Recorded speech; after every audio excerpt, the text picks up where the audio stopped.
Blood spattered across the wooden planks of the saloon floor as Brock Mason's fist connected with the drunk cowboy's jaw. The year was 1875, and Willow Creek, Colorado was just another dusty frontier town where men came to forget or be forgotten. Brock didn't care which category he fell into anymore. "That'll be enough, Mason." Sheriff Taylor called from the doorway, his hand resting casually on his holster. "Man's had his lesson." Brock stepped back, flexing his bruised knuckles as he surveyed the groaning man at his feet. "Tell your friend here that a lady's no means exactly that." The crowded saloon had gone quiet when the fight broke out, but now a hesitant murmur of conversation resumed. Brock grabbed his hat from the bar counter, slapped a coin down beside it, and nodded to the barkeep. "Obliged for the whiskey," he said, his voice still tight with anger. Outside, the crisp autumn air cooled his heated skin. Stars blanketed the night sky above the silhouettes of pine-covered mountains. 5 years had passed since he'd settled in this town, building a respectable ranch from nothing but hard work and determination. 5 years since Marianne had died in childbirth, taking their unborn son with her. "Mason," Sheriff Taylor's voice called from behind. Brock turned, watching the older man approach, silver mustache gleaming in the moonlight. "That's the 3rd fight this month," Taylor said, concern etched in the lines around his eyes. "I understand you've had your share of trouble, but won't happen again." Brock cut him off, pulling his coat tighter against the chill. "That's what you said last time." Taylor sighed. "Look, son, I knew your father. He was a good man. He wouldn't want to see you drowning your sorrows like this. With all due respect, Sheriff, my father's been dead 10 years. And what I do with my time is my business." Taylor's gaze softened. "Everyone in town knows what happened with Marianne. But it's been 5 years. Maybe it's time to what?" Brock snapped. "Find another woman? Start another family?" He shook his head. "I've been down that road. It ends in a graveyard." "Not always," Taylor said quietly. Brock touched the brim of his hat. "Good night, Sheriff." The ride back to his ranch took less than 30 minutes, but the cold night air and rhythm of his horse's hoofbeats helped clear Brock's head. By the time the outline of his homestead came into view, the whiskey's effects had faded, leaving only the familiar hollow ache in his chest. The modest 2-story house stood dark against the starlit sky.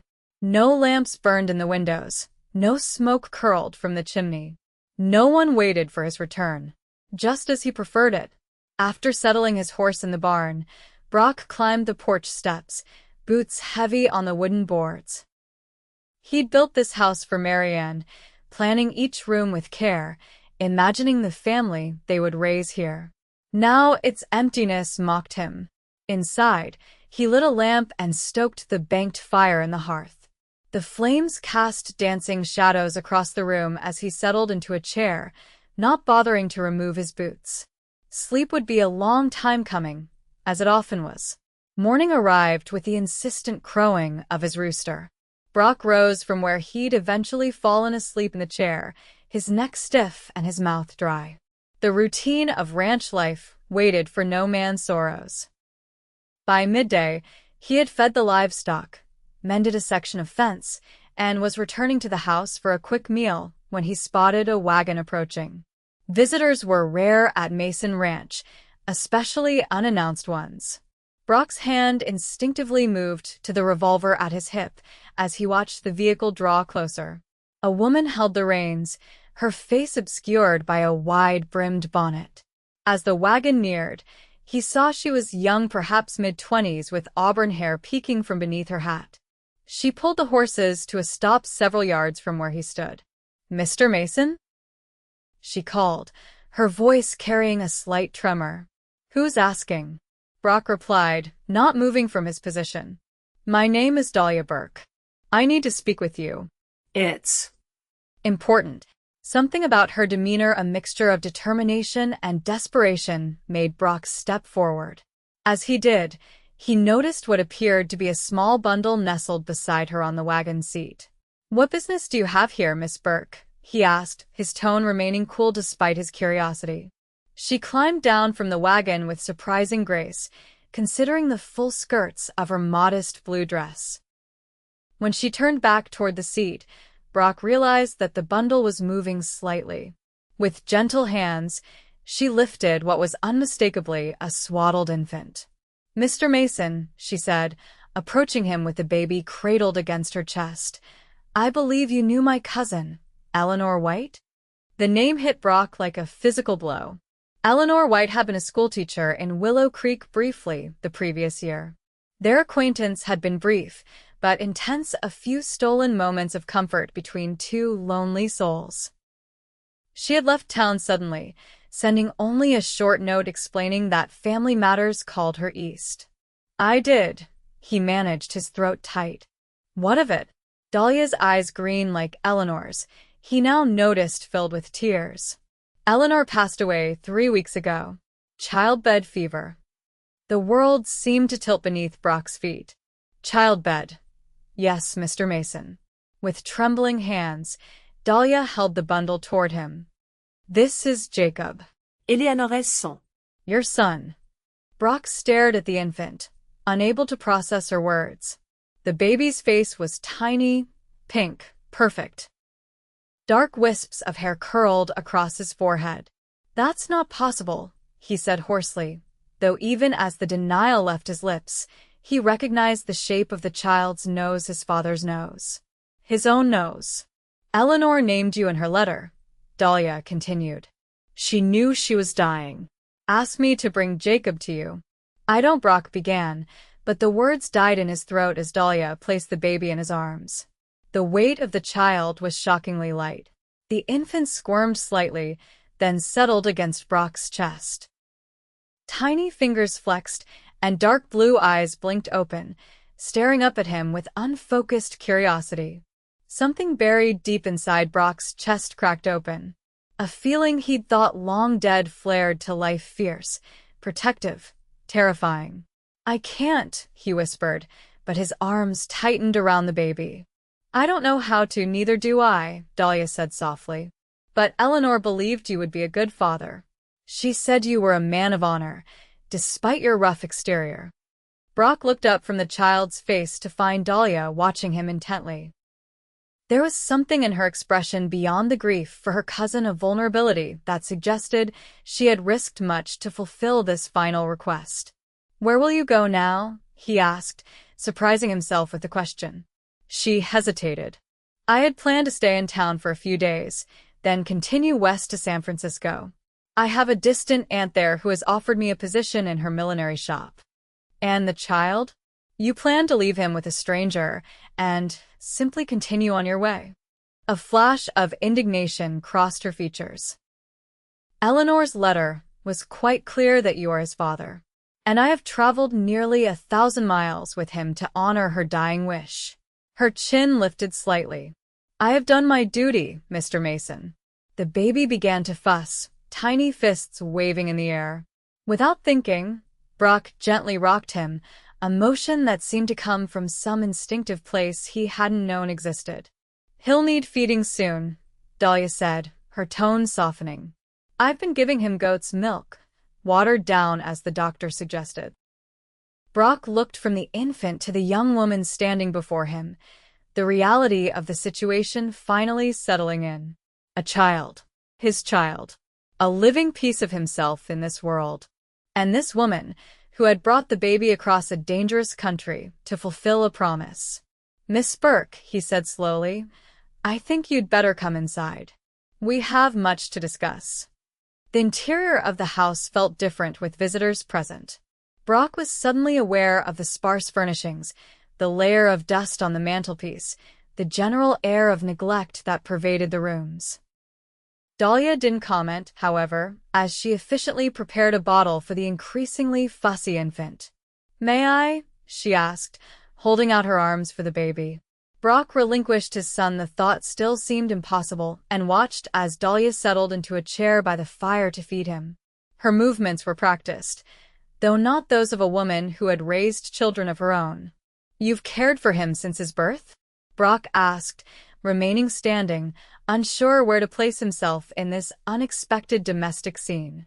Dahlia nodded, her attention on the feeding infant. Eleanor and I were close as children, though life took us in different directions. When she wrote that she was with child and in difficult circumstances, I went to her immediately. A shadow crossed her face. I arrived only days before Jacob was born. She lived just long enough to name him and write her letter to you.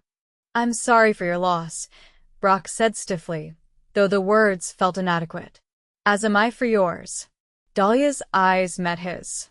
Eleanor spoke fondly of you, said you were kind to her when she needed kindness.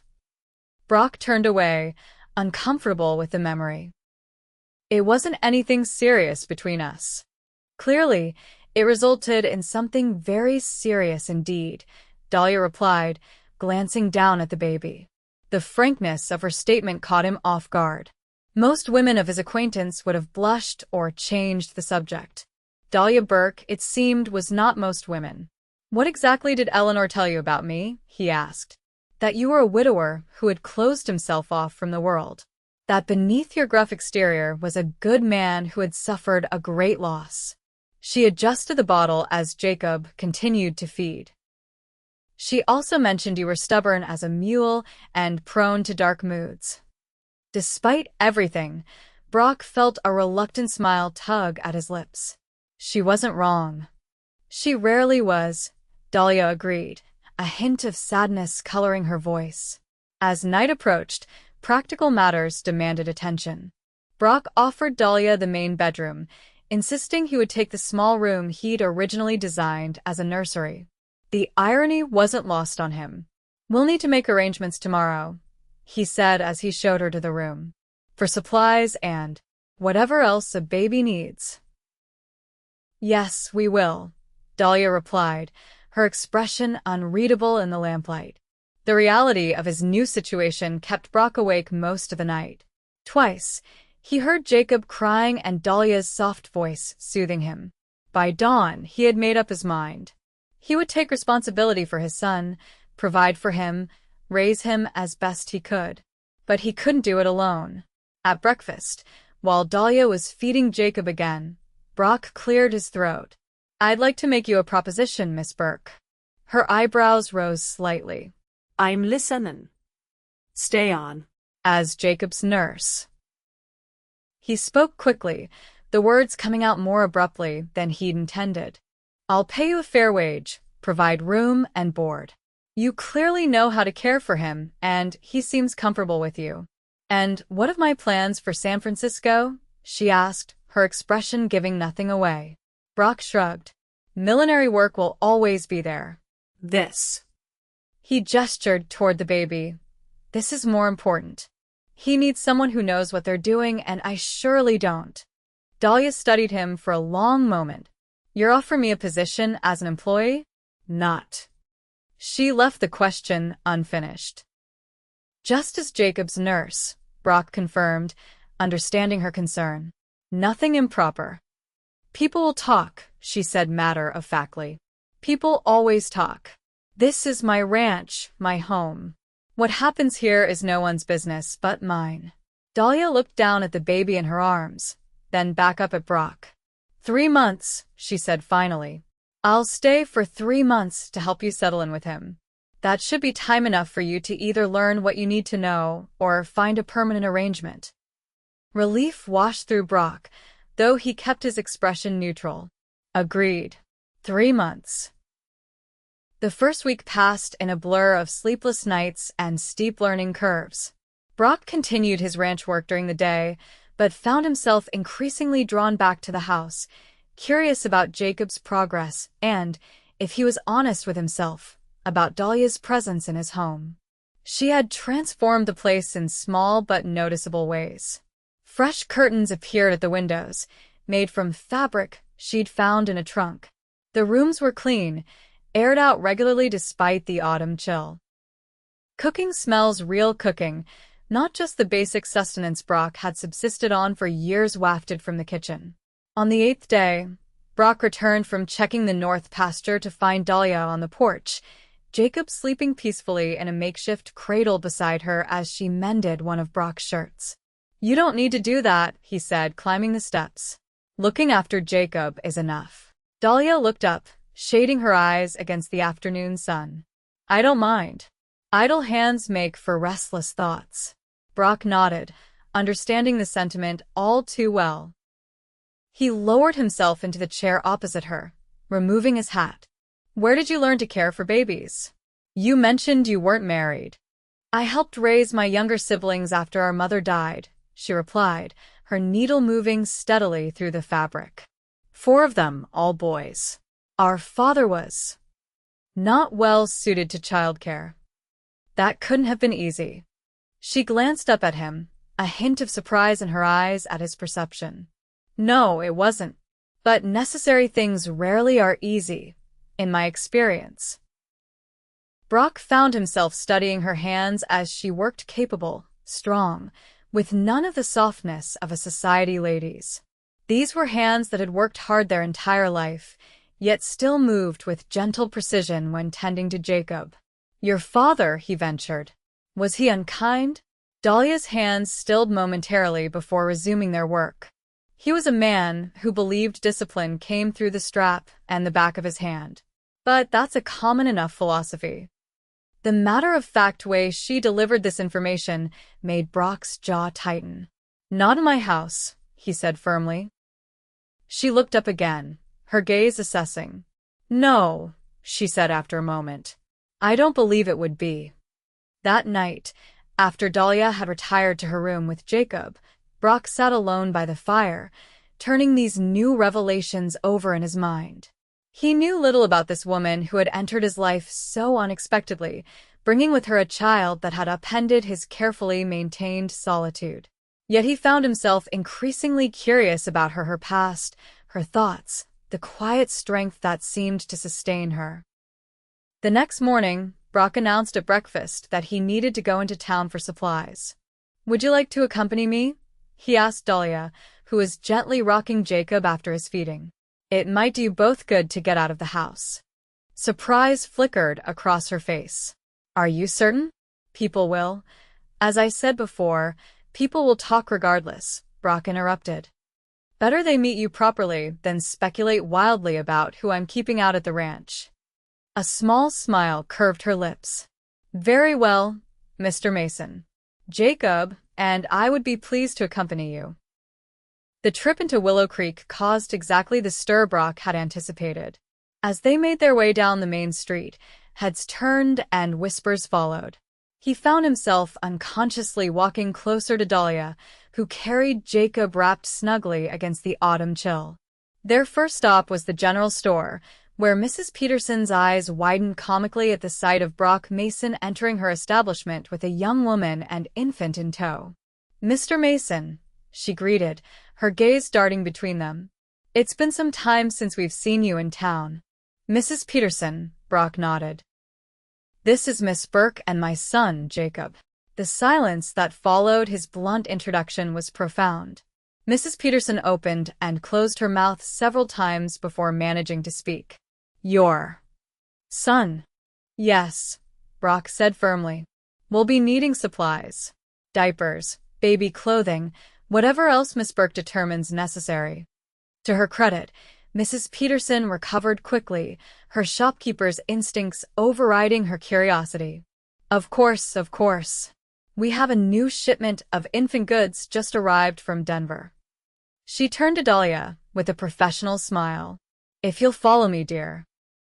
As the women moved to another part of the store, Brock found himself approached by Henry Williams, one of the town council members and a notorious gossip. "Mason," Williams greeted with forced casualness. "Quite the surprise you've brought to town today." "Williams," Brock replied curtly. "Didn't realize you had." "Family matters," the older man pressed. "The lady is." "Miss Burke is caring for my son," Brock said, his tone making it clear the subject was closed. Williams raised his eyebrows. "Your son? Well, that's unexpected. And the mother?" Brock's expression hardened. "Is deceased. As you well know, I've had experience with that particular tragedy. The reminder of Mary Ann silenced Williams momentarily, but his curiosity proved stronger than his tact. And Miss Burke? She's a relative, I presume? She's employed as Jacob's nurse, Brock replied, his patience wearing thin. Now, if you'll excuse me. He moved away, joining Dahlia, who was selecting baby clothes with Mrs. Peterson's enthusiastic assistance. Jacob had awakened and was observing the colorful store with wide eyes. Everything all right? Dahlia asked quietly, noting Brock's tense expression. Just the usual town curiosity, he muttered. Will be the subject of Sunday's sermon, no doubt. A small smile touched her lips. Well, in that case, we might as well give them something worth talking about. She handed Jacob to him. Here, hold your son while I finish selecting these items. Brock took the baby, awkwardly at first, then with growing confidence as Jacob settled against his chest. The weight of him, the warmth, the trust implicit in the way the infant relaxed in his arms, it all stirred something profound in Brock's heart. Mrs. Peterson watched the interaction with undisguised interest. He looks like you around the eyes, Mr. Mason, she offered tentatively. Brock looked down at his son's face, studying the features that were still so new and unfamiliar to him. Maybe so, he admitted. Though he has his mother's mouth, I think. The acknowledgement seemed to satisfy Mrs. Peterson's curiosity for the moment, and she returned to helping Dahlia with her selections. By the time they finished their shopping and other errands in town, word had spread throughout Willow Creek about Brock Mason's unexpected family. Dahlia bore the curious stares and whispers with remarkable dignity, her head held high as they made their way back to the wagon. You handled that well, Brock commented as they drove out of town, Jacob sleeping soundly in a basket between them. Dahlia glanced at him. This isn't my first experience with small-town scrutiny, Mr. Mason. The statement held untold stories, but Brock didn't press. Instead, he found himself saying, I think, given the circumstances, you might call me Brock. She considered this for a moment, then nodded. Very well. Brock. And you may call me Dahlia. The simple exchange marked a shift in their relationship, not quite friendship, but something less formal than employer and employee. As they traveled back to the ranch, a comfortable silence fell between them, broken only by Jacob's occasional soft noises in his sleep. The next few weeks established a routine of sorts. Brock attended to ranch work during the day, with frequent breaks to check on Jacob.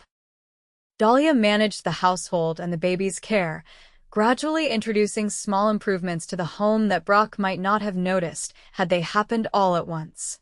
A vase of late wildflowers appeared on the table.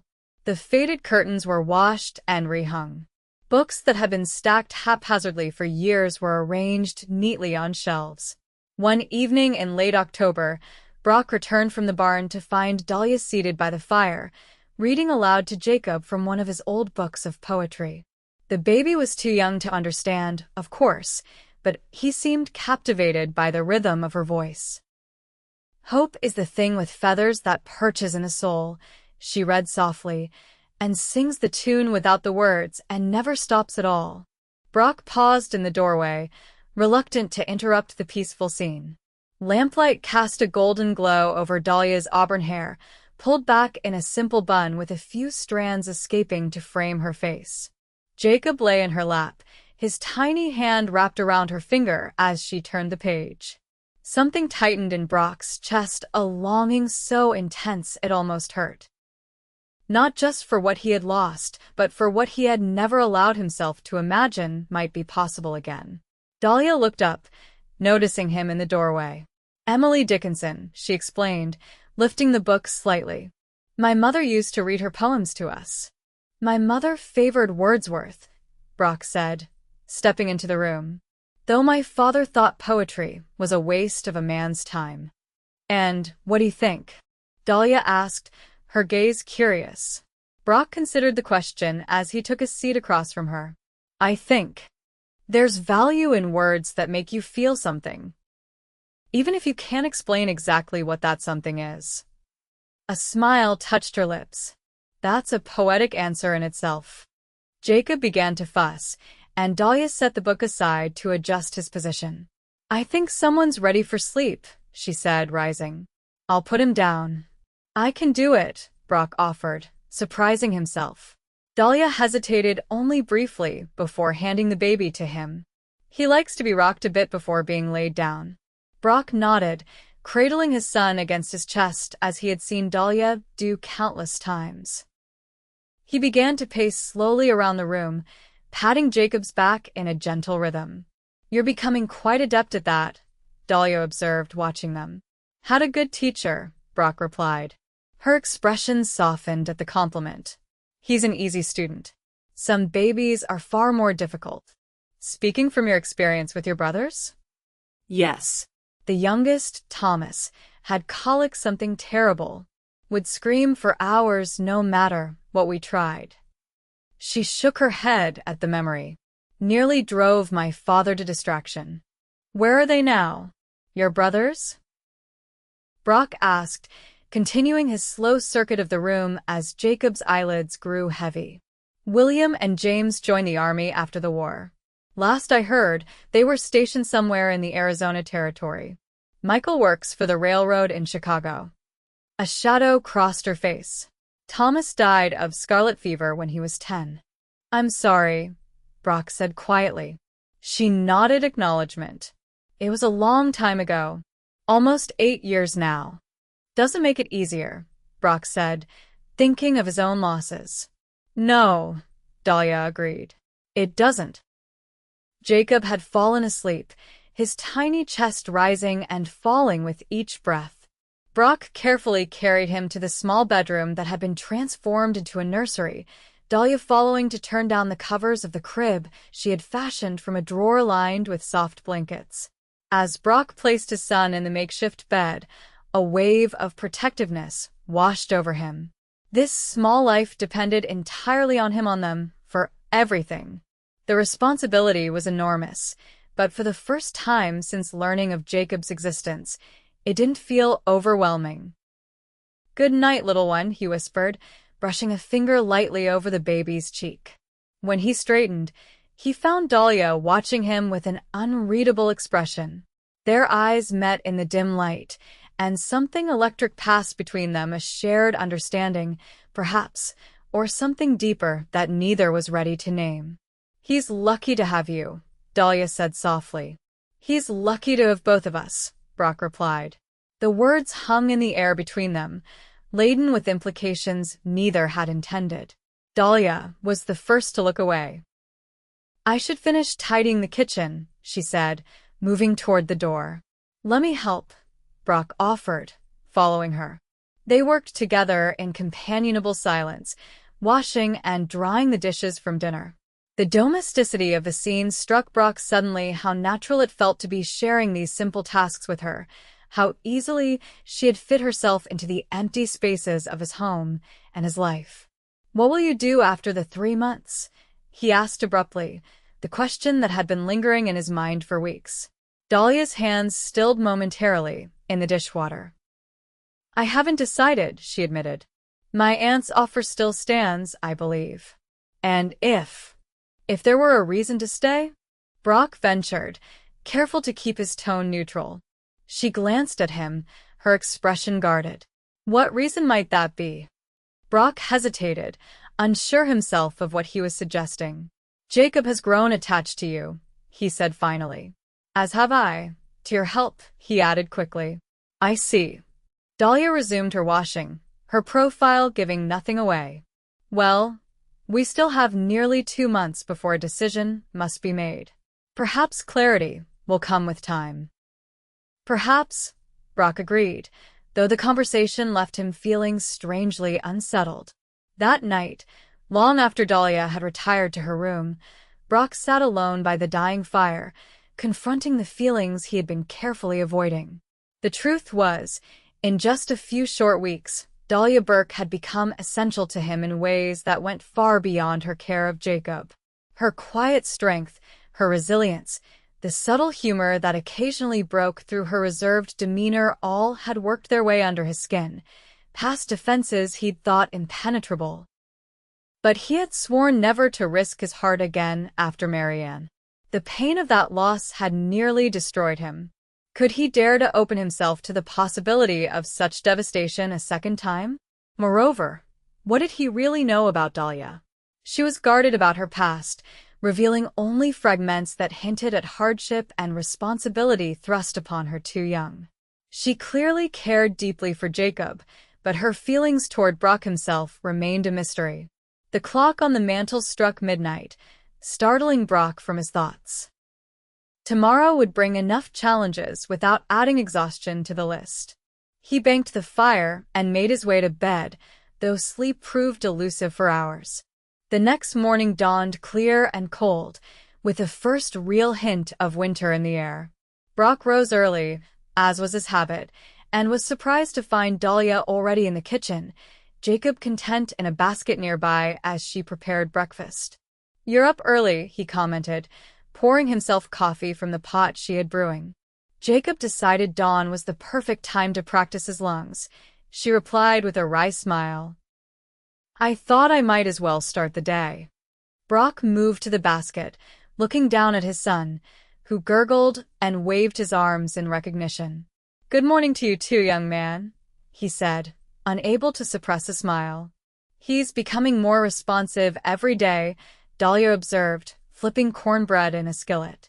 "Soon he'll be smiling for real, not just because of gas." Brock chuckled, the domestic comfort of the moment striking him anew.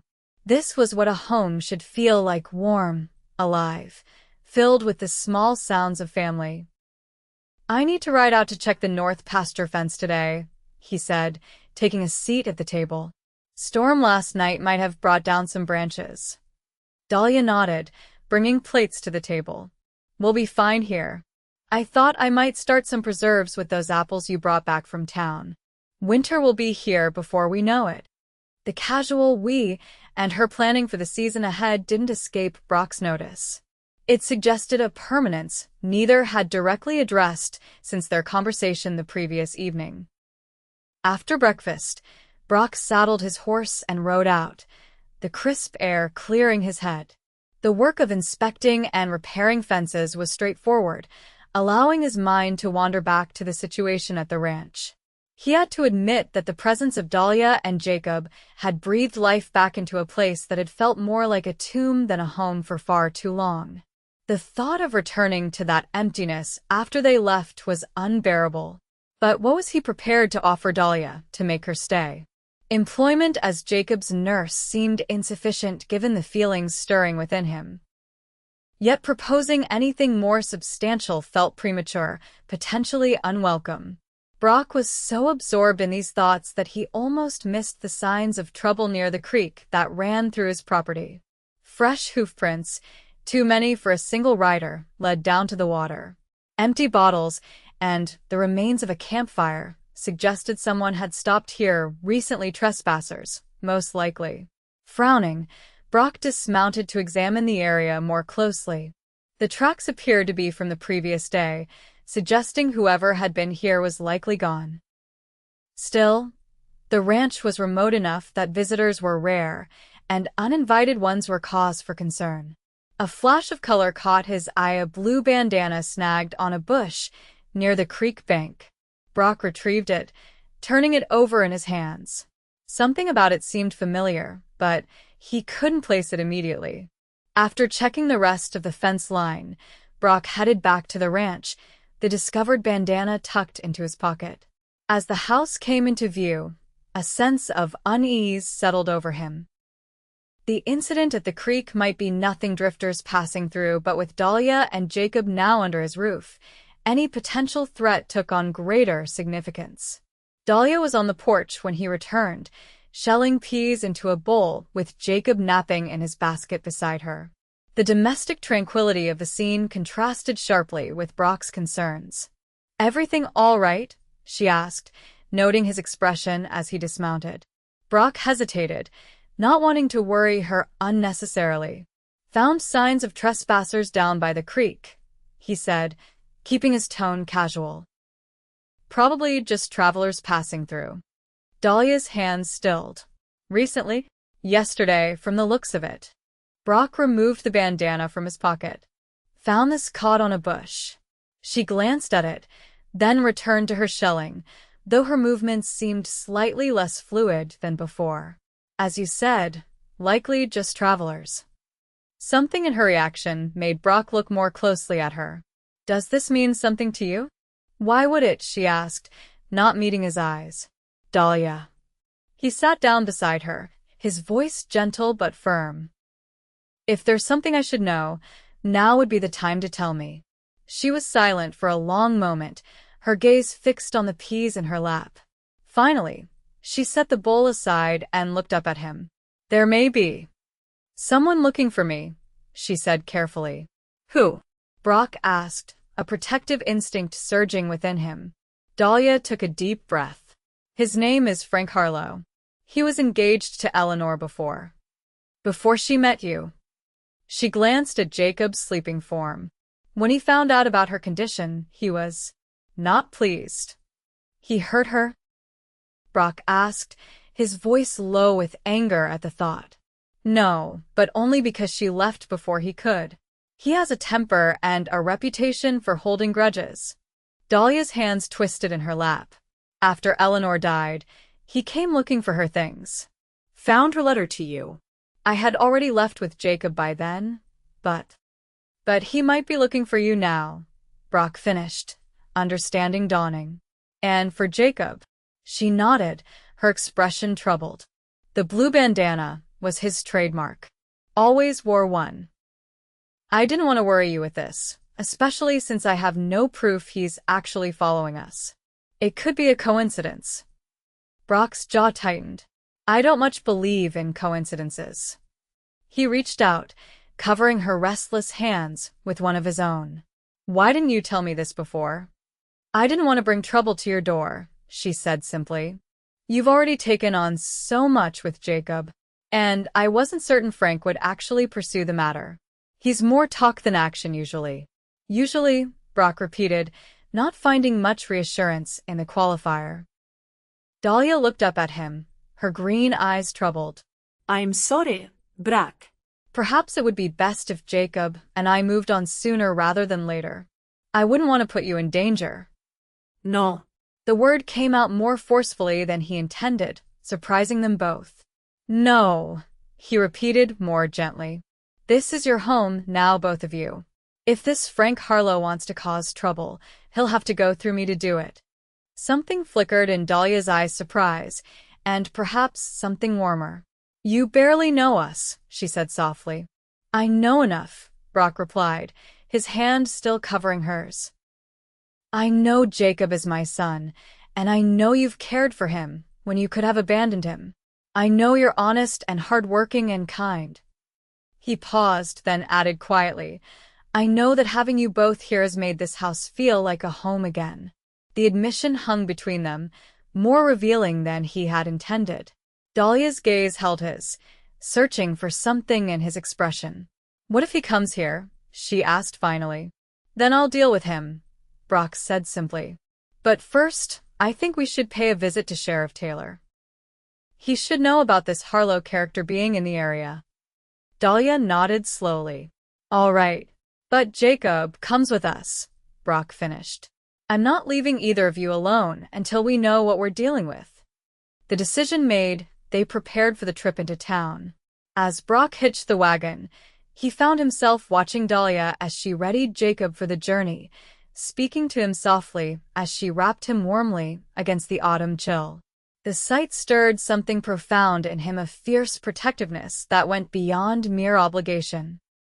Whatever threat this Frank Harlow might pose, Brock was determined that no harm would come to the small, unexpected family that had breathed life back into his existence. Sheriff Taylor was skeptical but attentive as Brock and Dahlia explained the situation. The lawman leaned back in his chair, stroking his silver mustache thoughtfully. Frank Harlow, he repeated. Can't say I know the name, but I'll send some telegrams, see what turns up. He glanced at Jacob, who was nestled in Dahlia's arms. You say he might have some claim on the child? No legitimate claim, Brock said firmly. Jacob is my son. Harlow was merely engaged to Eleanor before we. He trailed off, uncomfortable discussing the details. I understand, Taylor said, saving Brock from having to elaborate. Still, a man with a grudge can be dangerous, legitimate claim or not. I'll keep an eye out, have my deputy patrol near your place for a few days. I appreciate that, Sheriff, Brock said, rising to leave. Taylor walked them to the door of his office. Mason, he said quietly as Dahlia stepped outside with Jacob, this changes things for you, doesn't it? Having them in your life. Brock glanced out at Dahlia, who was adjusting Jacob's blankets against the growing chill of the day. Yes, he admitted. More than I expected. A knowing smile crossed the older man's face. Thought as much. You've got a second chance here, son. Don't waste it being afraid of what might go wrong.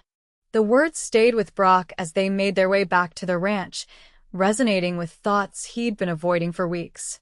He had been given a second chance, not just with Jacob, but with the possibility of a life less solitary, less haunted by past losses.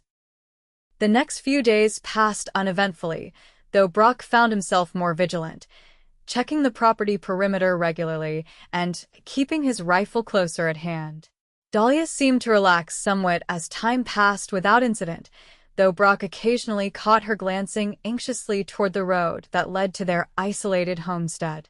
A week after discovering the bandana, Brock returned from the barn one evening to find Dahlia standing at the stove, humming softly as she stirred something that filled the kitchen with a rich, savory aroma. Jacob was asleep in his basket nearby, one tiny fist curled against his cheek. The scene struck Brock with unexpected force, the simple domesticity of it, the warmth and life that had been absent from this house for so long. Without conscious thought, he moved toward Dahlia, who looked up with a smile as he approached.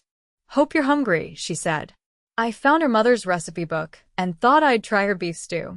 Though I had to guess at some of the measurements she wasn't very specific about, her words cut off as Brock reached her, his hands gently framing her face.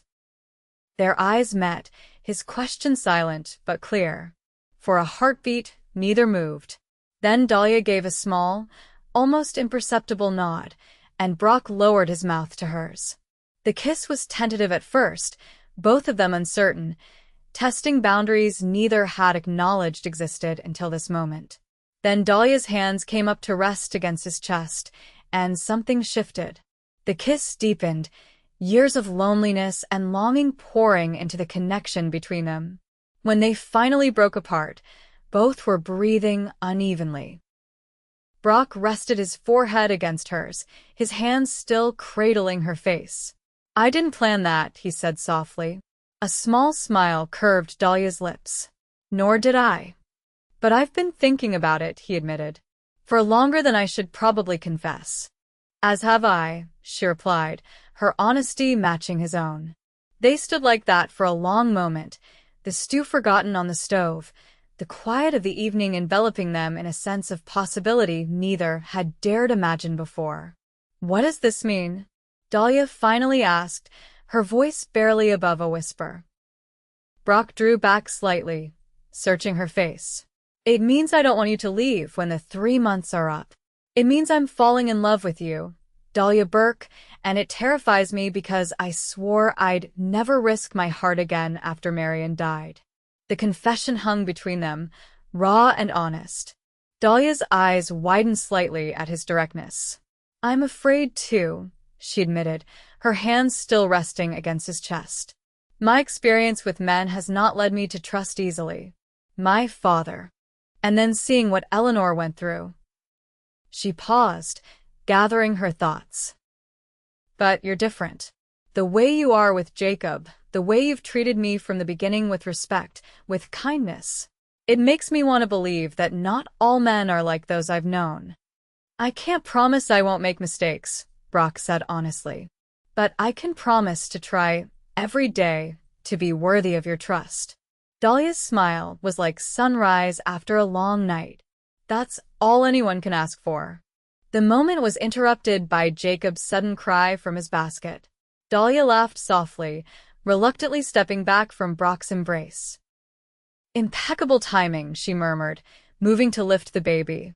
Brock watched as she soothed Jacob, the sight filling him with a contentment he had thought forever beyond his reach.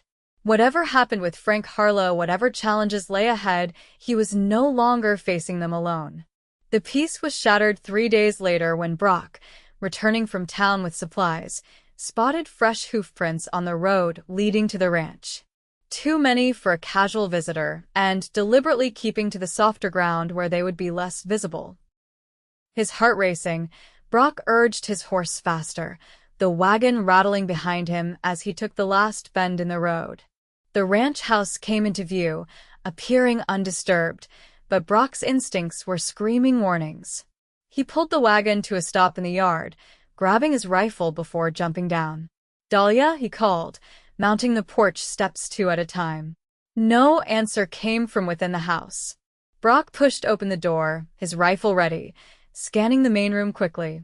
Nothing seemed disturbed, but the silence was unnatural, heavy with tension. "Dahlia." He called again, moving toward the bedrooms. A soft sound from the kitchen drew his attention. Brock turned, rifle raised, to find Dahlia standing in the doorway, Jacob clutched tightly to her chest. Her face was pale, her eyes wide with fear. "He's here," she whispered. "Frank." He was watching the house from the ridge. "I saw him through the window about an hour ago." Relief at finding them unharmed warred with anger at the threat to his family. "Are you sure it was him?" She nodded. "I would recognize that red beard anywhere. He had 2 men with him." Brock moved to the window, carefully peering out toward the ridge that overlooked the ranch. No figures were visible now, but that didn't mean they weren't still watching, waiting.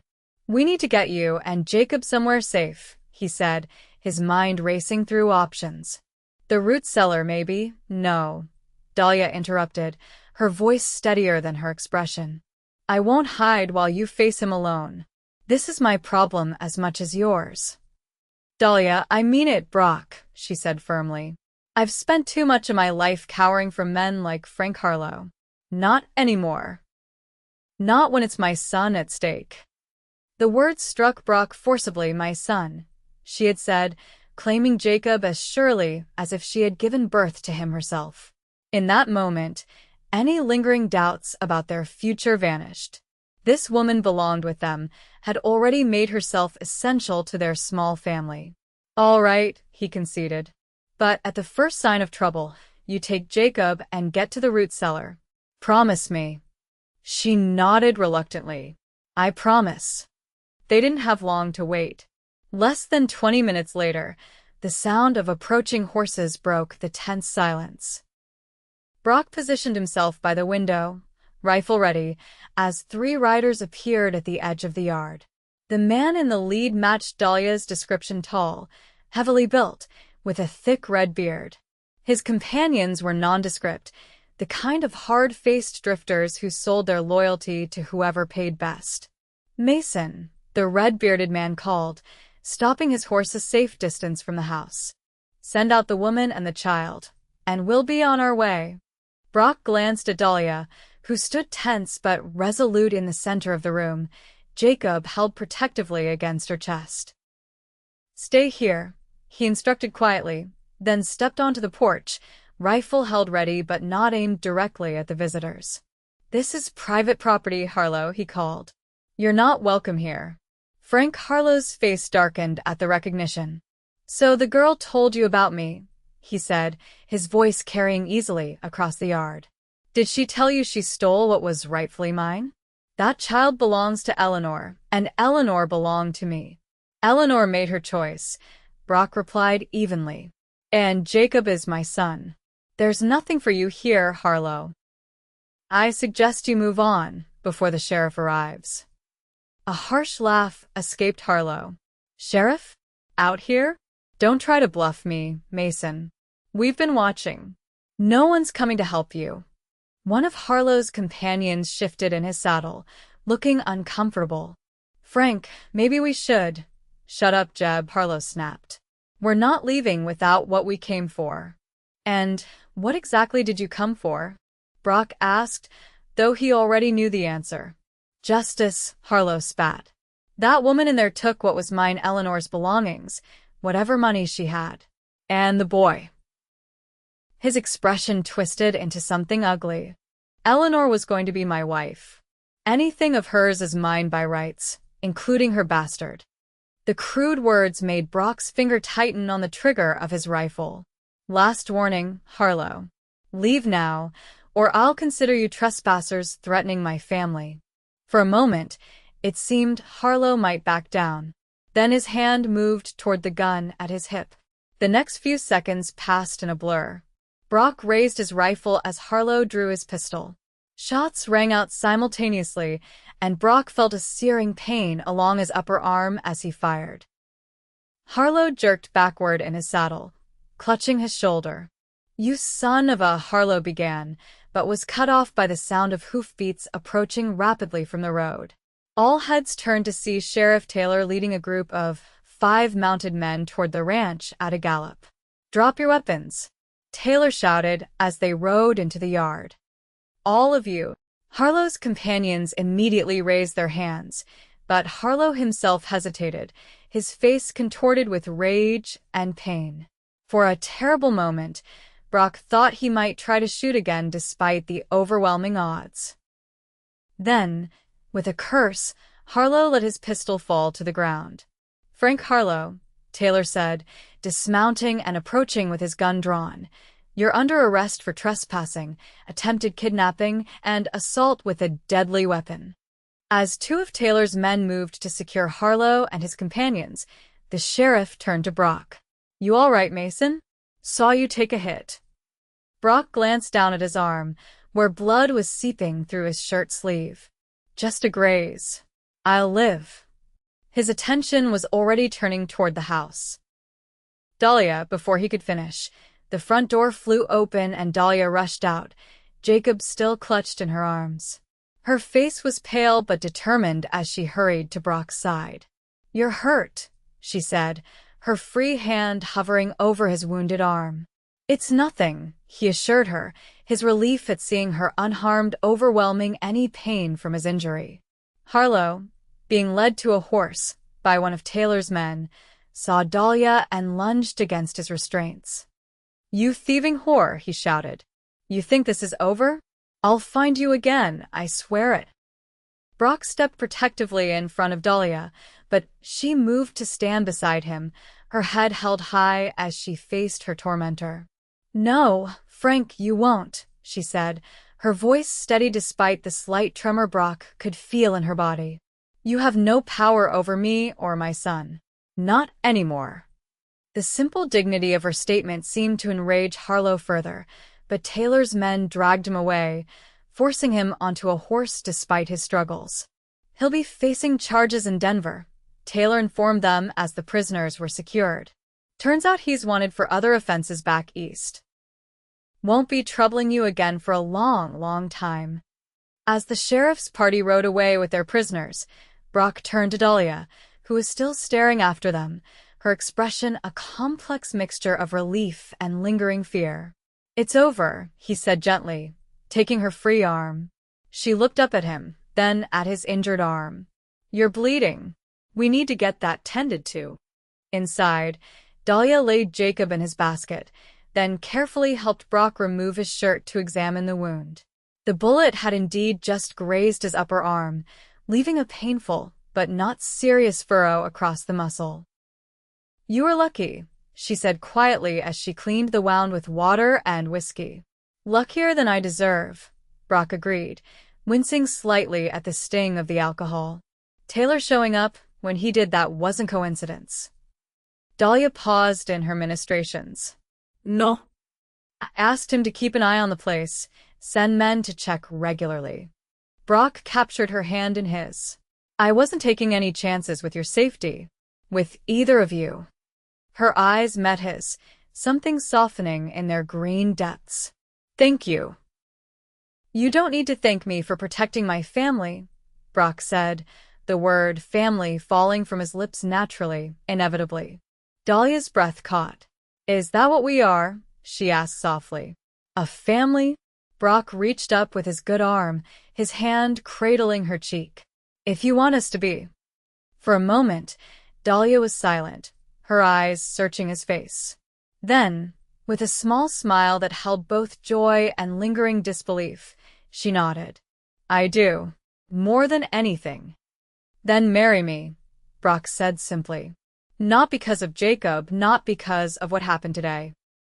Marry me because these past weeks have shown me that life is better with you in it. Marry me because I love you, Dahlia Burke, and I want to spend the rest of my days proving it to you. Tears welled in Dahlia's eyes, but her smile widened. Yes, she whispered. Yes, I'll marry you, Brock Mason. Their kiss was tender, a promise of all that lay ahead, a future neither had dared imagine until fate and a tiny, helpless life had brought them together. 2 weeks later, with his arm nearly healed and Harlow safely behind bars awaiting trial, Brock stood beside Dahlia in Sheriff Taylor's office as the older man, in his capacity as Justice of the Peace, performed a simple wedding ceremony. Jacob, now growing plumper and more alert by the day, watched from the arms of Mrs. Peterson, who had enthusiastically agreed to serve as witness. By the authority vested in me by the territory of Colorado, Taylor concluded, I now pronounce you husband and wife. You may kiss your bride, Mason. As Brock leaned down to seal their vows with a kiss, he marveled at how completely his life had changed in just a few short months. From a man determined never to love again to a husband and father, building a future he had thought forever denied to him. Later that evening, as they sat on the porch of what was now truly their home, Jacob sleeping peacefully in Dahlia's arms, Brock found himself thinking of all the twists of fate that had led to this moment. What are you thinking about? Dahlia asked, noticing his contemplative expression. About how I told myself love was over for me, Brock replied honestly. How certain I was that I would live out my days alone, that it was safer that way. And now, she prompted, her free hand finding his in the gathering darkness. Brock squeezed her fingers gently. Now I know that loving again wasn't a choice, it was inevitable from the moment you placed Jacob in my arms. You both changed everything. Dahlia leaned against his shoulder, her warmth a comfort in the cool evening air. For me as well, she said softly. I never expected to find a home here, a family of my own. We've all been given a second chance, Brock observed, looking down at his sleeping son. I intend to make the most of it. As do I, Dahlia agreed. As do I. 10 years later, the Mason Ranch had grown considerably, both in size and in occupants. The original house had been expanded to accommodate not only Jacob, now a sturdy 10-year-old with his father's serious demeanor and his mother's compassionate heart, but also his siblings' 8-year-old twins Emma and Ethan, and 4-year-old Sarah. On a warm summer evening, Brock stood on the porch, watching as Dahlia supervised the children's game of tag in the yard. Her auburn hair, now streaked with a few strands of silver, gleamed in the setting sun as she laughed at something Jacob said. Papa, Sarah called, spotting him. Come play with us. With a smile, Brock descended the steps to join his family, marveling as he often did at the fullness of his life. The loneliness that had once consumed him was now a distant memory, replaced by the joyful chaos of a home filled with love and laughter. As he caught Sarah up in his arms, spinning her until she squealed with delight, Brock caught Dahlia's eye across the yard. The love that passed between them in that glance was as strong and sure as it had been on their wedding day. I love you, he mouthed silently. And I you, she replied in the same fashion, her smile radiant in the golden light of evening. Later, as they tucked the children into bed and retired to the porch to enjoy the peace of the night, Dahlia rested her head against Brock's shoulder. Do you ever think about how it all began? She asked quietly. How close we came to never having this. Brock's arm tightened around her. Every day, he admitted. Every single day. I thank God for second chances, Dahlia murmured. And for stubborn women who refuse to let broken men stay broken, Brock added with a smile. Dahlia laughed softly. And for tiny babies who know exactly what their fathers need, even before their fathers do. As the stars emerged in the vast Colorado sky, Brock Mason held his wife close, grateful beyond measure for the twist of fate that had brought her to his door that autumn day so long ago. He had told himself love was over, had believed it with the certainty of a man who had known great loss. But love, it seemed, had other plans that began the moment she placed a baby in his arms and changed his mind forever.